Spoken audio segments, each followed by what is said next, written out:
BNP chairperson Khaleda Zia মারা যাওয়ার ১০ দিনের মাথায় ভারমুক্ত হলেন তার ছেলে তারেক রহমান। দলের ভারপ্রাপ্ত চেয়ারম্যান হিসেবে এক যুগের অধিক সময় ধরে অনলাইনে দলের নেতৃত্ব দিয়ে আসছিলেন তারেক রহমান। ৩০ ডিসেম্বর খালেদা জিয়ার মৃত্যুর পর ৯ জানুয়ারি রাতে দলের স্থায়ী কমিটির সভা থেকে সিদ্ধান্ত আসে ভারমুক্ত হয়ে দলের চেয়ারম্যান তারেক রহমান। প্রশ্ন হচ্ছে, তার উপর কতটা ভরসা রাখছেন নেতাকর্মীরা? বাংলাদেশের আপামর জনতা সহ দলের সমস্ত নেতাকর্মী যারা আছেন তারা সবাই তারেক রহমানের প্রতি আস্থাশীল। এটা একটা কৌশলগত ব্যাপার।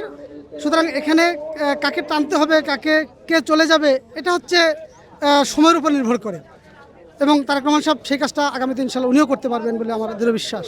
আদর্শ এবং কৌশলগত জায়গায় সাবেক প্রধানমন্ত্রী খালেদা জিয়া ছিলেন অনন্য চরিত্রের। বাবা জিয়াউর রহমান এবং মা খালেদা জিয়ার পথ ধরে দলকে কতটা এগিয়ে নিয়ে যেতে পারবেন তারেক রহমান? দেশের মানুষের স্বার্থ রক্ষায় কতটা ভূমিকা থাকবে তার? আমরা শতভাগ আশাবাদী তারুণ্যের অহংকার জনাব তারেক রহমান আমাদের চেয়ারম্যান।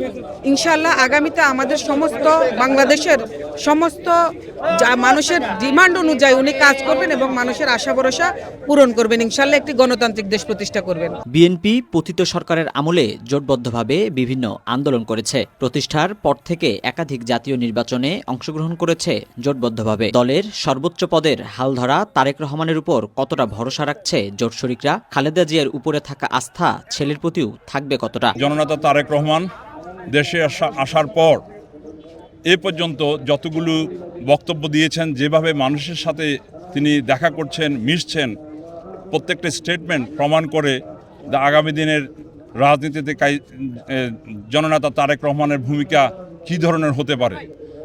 বাংলাদেশের গণতান্ত্রিক আন্দোলনে আমরা একসাথে ছিলাম।